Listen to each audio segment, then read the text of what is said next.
Welcome back to Sledgehammer Horror, guys. I am Ken Sledge, and let's talk horror. Today, I am joined by the beautiful Stephanie Long. Stephanie, how are you doing today? Good. Thank you very much for having me. Oh, I'm so excited to have you. A little bit about Stephanie before we get started here. She created and founded Wicked Cat clothing line, mainly because of her love of Halloween, horror movies, and the paranormal, as well as cats, of course. Cat mom. And the good thing about that, like I was going to say, you do bring your love of other things with apparel and accessories, fun ghost stories, movie sayings. Obviously, I'm a big fan as well. If you like this shirt or anything like this, I have her links all down here in the description. So make sure you're checking it out. Wonderful clothes. I'm a big fan of her. That's how we actually connected. So what gave you the jump to want to start Wicked Cat clothing line? So during the height of the pandemic, I was laid off and I thought, well, it's fucking time to do something that I really like to do. And I actually have a fashion degree and then a real college degree, but I don't think my fashion degree is real. Anyway, so I've always wanted to be a designer, and I've done stuff on the side, but then I thought I need to really bring my passion to life. So my line is about everything you just mentioned. And then my logo is what I started with because, I'm in marketing, so you should always start with your logo. And what I love about it is it's black, white, and orange. I have a black cat, a calico cat, and a tabby cat back in the day. He was my first cat. So it encompasses all my cat's colors. And then Halloween, horror, paranormal, dark. And I only wear black clothing. So nothing will ever come in any other color. Let me state that now. You will never get it in any other color. It only comes in black. So I thought, well, from there, I'm going to just design shirts that with just that logo. And then it riffed off of there. I met my business partner. He draws and he wanted to put his illustrations to use. So we partner on, he does all the drawings that you see on my clothes now. So it has just kind of expanded. And now I'm going to be at a convention coming up in June. And we'll see. I want to be like the Donatella Versace of Halloween, Halloween clothing. So that's you definitely have the talent to do that. Like I said, the good thing is it's not just clothing. What else do you offer through the website as well? Yeah, so mugs. You got to have your mug for your coffee or tea in the morning, and then joggers, tank tops, and we have a customized hoodie coming out at the end of May. So stay tuned for that. It has bat wings on the back. It's gonna be really fucking cool.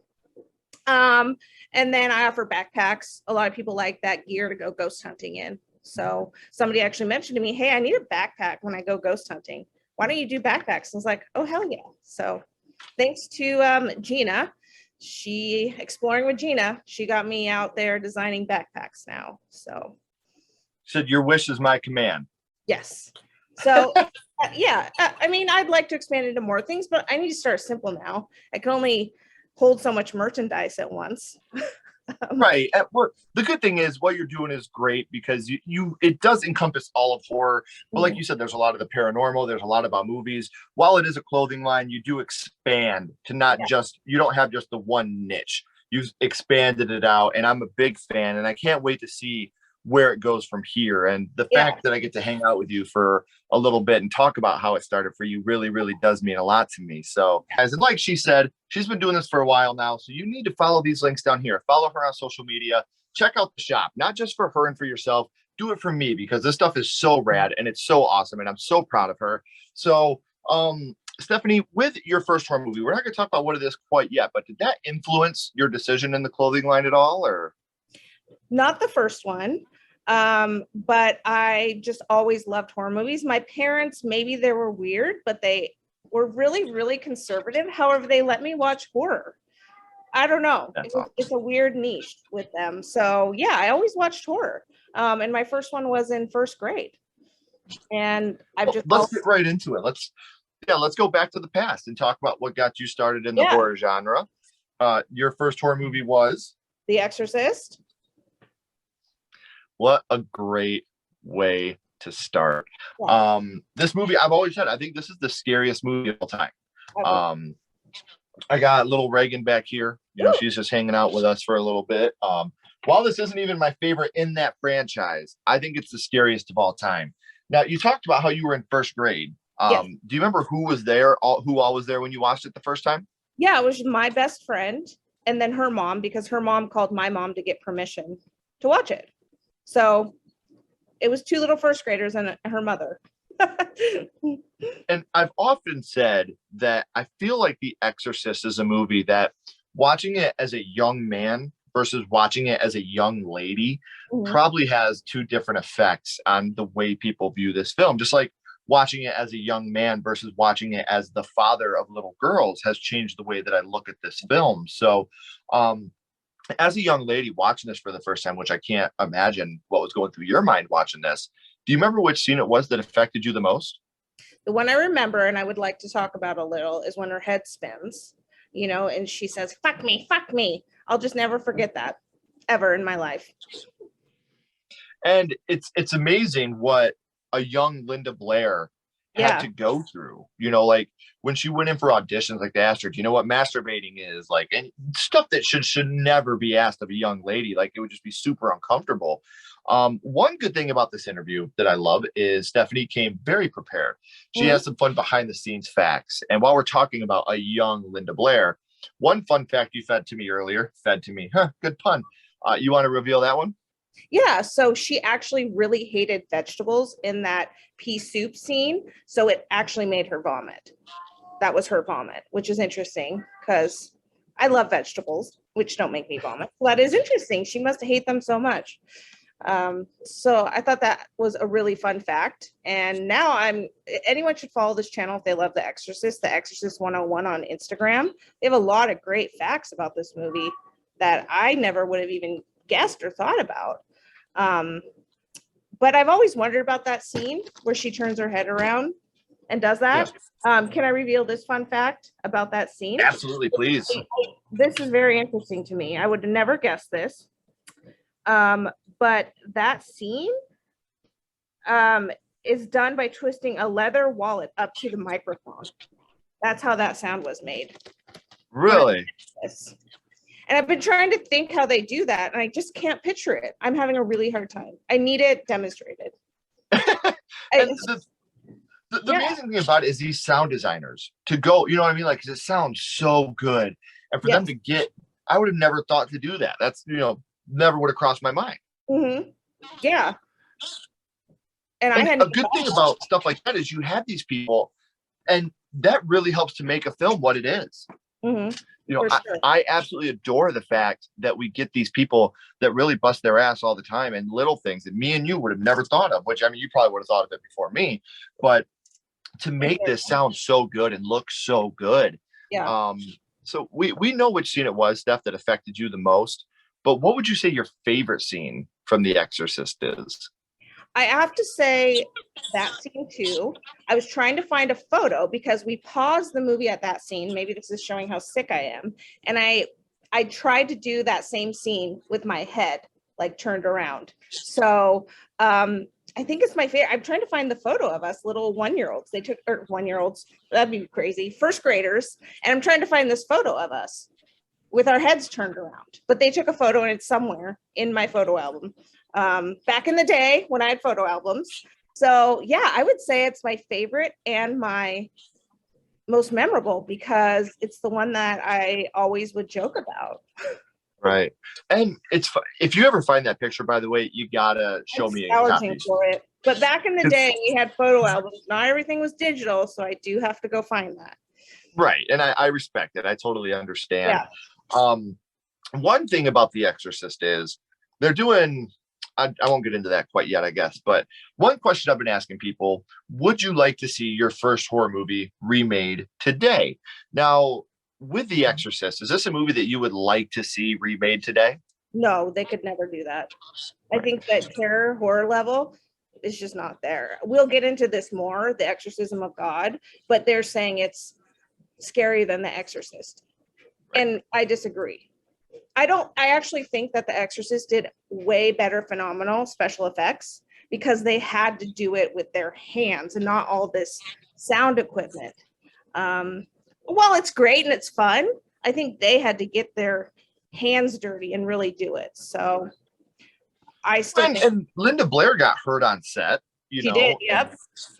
when they were doing the flailing her back and forth. And obviously right now I'm not, just because of who I am as a human being, I'm not gonna, I like to put clips over top, but I'm not gonna put this clip over top, guys, and I never will, so don't ask. But when you have the crucifix scene, Yeah. I'm sure as a young man, I had no fucking clue what was happening here. I just thought she was stabbing herself, and I've told this on the podcast before. If you don't know, Steph, I grew up in a video store. My parents owned a video store when I was a kid. And this is the only movie my mother ever shut off and was like, no, we're not doing this. This is not going to happen. And it was at that scene. And I was like, oh, she's stabbing herself. I watched Jason do this shit all the time. What the hell is going on? Yeah. What was that like for a young lady to experience a scene like that? I didn't know what that was either. Okay. But neither of us did. And I think that her mom knew, neither of us knew what was going on. So we just kept going. That's cool. And that's for years and like years. You said, first grade, no one should know what that is in first grade. And years later, when I was told what it really was, because I never put two and two together, I went back and watched it and I thought, it's still not super intuitive, I have to tell you. So see, now I didn't know either. And if you watch it today, it looks like a stabbing scene. Oh yeah. But with it being, a young Linda Blair doing it, it's just super uncomfortable to watch. So we talked about how you would not like to see The Exorcist remade. Now it is part of a franchise. I know. They do have the 5 films. Which film in the franchise is your favorite? Number 1. I actually refuse to see any of the. I think I saw number 2 and that was it. They just can't do it for me. See, and I'll be completely honest with you, Steph. I think 1 is the scariest movie ever made. I think 2 is literally, and I'm not over exaggerating. I think The Exorcist 2 is the worst film that's ever been made. We did a top 10 least favorite horror movies. The Exorcist 2 was it. I think it's the worst. The Exorcist 3, however, is not only my favorite in the franchise, it's one of my favorite movies of all time. I think if you get the chance, I think you really should try to give The Exorcist 3 a chance. Brad Dourif is the Gemini killer, and it's more of a psychological slasher. Oh, I like that. And it could stand on its own. It could be its own movie, but they do tie in really well with the first one with some of the scenes in it. Okay. So, and then 4 and 5 are just exist. Not as bad as 2, but they are there. So we know about The Exorcist being your first horror movie. Before I give my next question, you got any other fun facts about the film you can give us? Yeah, let me, I had 2 other ones that I found really interesting. Sorry, 1 second. So this is interesting. It was so cold on the set that when they once forgot to put in Linda Blair's contact lenses before she arrived, she had to be taken back outside because the contact clearing solution would freeze inside. So they had to do her eyes outside, excuse me, and bring her back in. Yeah. And I also would never want to be an actress, but I could never be an actress if I had to wear contacts. I'm terrified of contacts. They freaking scare the shit out of me. So I wear glasses. Yeah, I couldn't do that. And then this was also crazy to me. Due to death threats against Linda Blair from religious zealots who believed the exorcist glorified Satan, Warner Brothers had to have bodyguards protecting her for 6 months after the film's release. What the heck? We're religious. We believe in the Lord and Jesus Christ. We're going to kill this little girl. What? She's like kid. That's fucked up. So I've had people my whole life ask me what pushed me away from religion. The church. Yeah.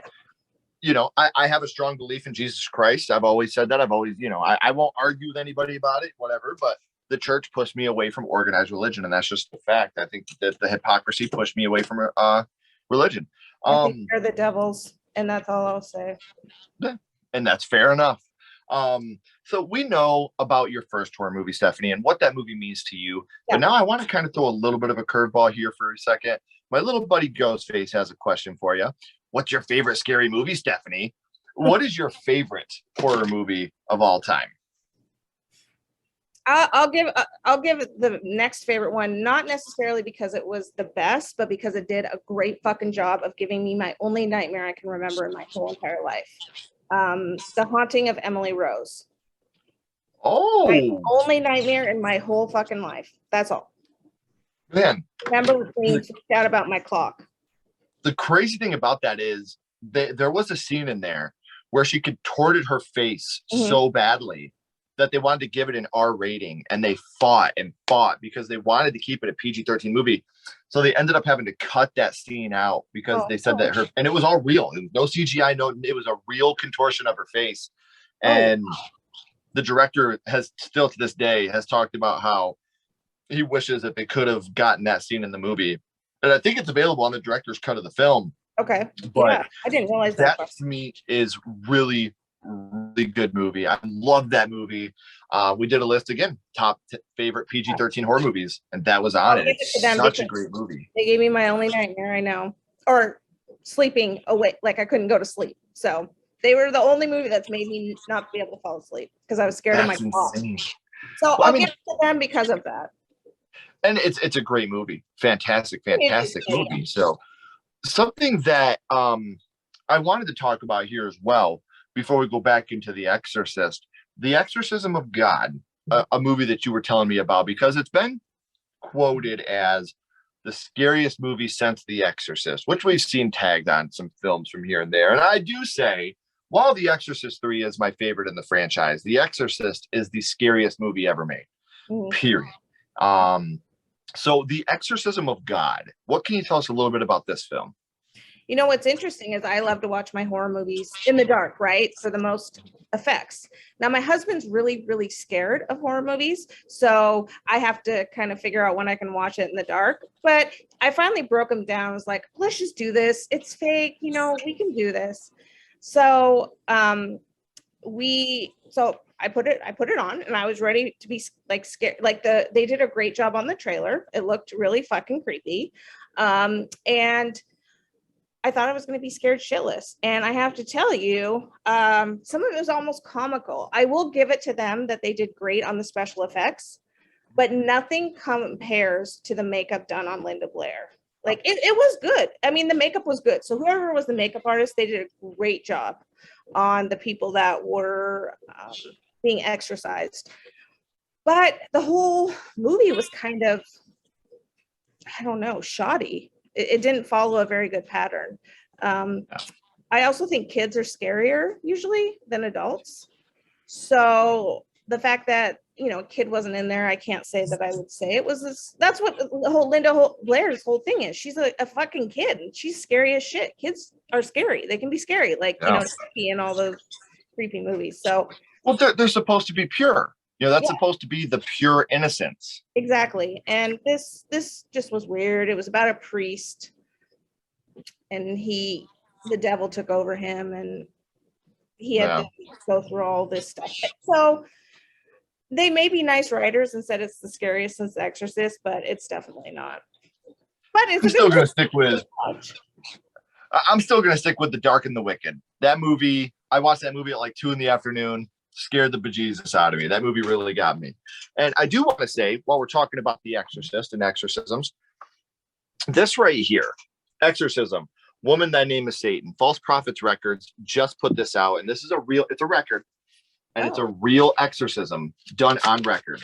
This vinyl record has been blessed by holy water, no joke, and it's limited to 666 copies. So if you want to check this out, I can't recommend it enough. It is amazing, and it will really, really give you the heebie-jeebies if you check it out.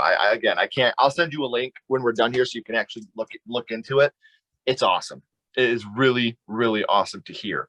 So now, guys, I'm a skeptic on that kind of stuff a little bit. So I hope you can check this out. I really do. I hope that it's something that, I mean, even if it doesn't make you believe, at least I just hope that you can listen to it and I can get your opinion on it. Okay. So Stephanie, we are at the end of the third act. The credits are about to roll. The curtain's about to drop. But before it does, I got one last question for you. We're going to go back to The Exorcist, and we're going to rank this movie on a skull count. Now, what we're doing, we're not judging it on acting, production, nothing like that. We're not being critics. What we're going to do now is strictly judge this movie on how much it affected you on first viewing. So 0 skulls, not effective. 5, extremely effective. You can use half and quarter skulls anywhere in the middle. What would your ranking of The Exorcist be? 5. I mean, that one I didn't think I had to ask, but That's a given. you gotta ask. And I gotta meet Linda Blair someday. Come on. Hey, Linda, if you're listening, I need to meet you. Have her sign a can of pea soup for you. Sure. The thing is, like with The Exorcist 2, it's funny because when we were kids, we'd never even seen the spider walk scene. You know, like the crab walk down the stairs. Oh, like, okay. Yeah. You know, because that wasn't even included until the director's cut when they re-released it in theaters. You know, so like one of the scariest scenes in the whole movie, we didn't even see, and we still thought it was the scariest movie we had ever seen. So I definitely love and respect this movie now that I'm older for different reasons. So yeah. And I do want to say this one more time, guys, before I let Stephanie go. Please make sure you're clicking these links down here in the description. Make sure you're following her on Instagram. Make sure you're checking out the shop. There's definitely something in there for everyone. So, Stephanie, please don't go anywhere. I got a couple more questions for you. Sure. Everybody else, as always, keep talking horror, stay what you are, and we'll see you guys soon.